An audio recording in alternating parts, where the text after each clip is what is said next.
Indian media में politics को गरमाने के लिए कुछ ना कुछ नया चलता रहता है, जिसमें आज जिजिया टैक्स को डिस्कस किया जा रहा है। जिजिया टैक्स हिंदुओं को मुसलमान बनाने के लिए लाया गया टैक्स नहीं था।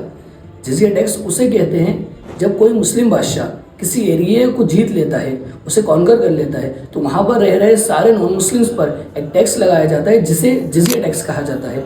और वो सारे लोग यानी वो सारे नॉन मुस्लिम्स ज़िम्मी कहलाते हैं, यानी बादशाह के प्रोटेक्शन में आए हुए लोग, यानी उनकी जान की माल की इज्जत की हिफाजत करना ये उस बादशाह का काम होता है। दूसरी बात, उन्हें रिलीजियस फ्रीडम देना ये भी बादशाह का काम होता है।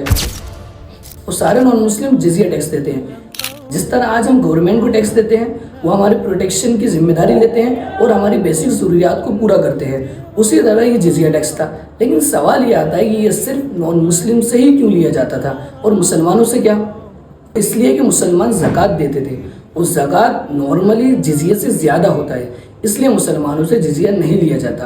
दूसरी बात, बूढ़े और बच्चों से जिजिया टैक्स नहीं लिया जाता है, इसलिए ऐसे गुंडा टैक्स कहना एक बेवकूफ़ी है और ये बेवकूफ़ लोगों की पहचान है।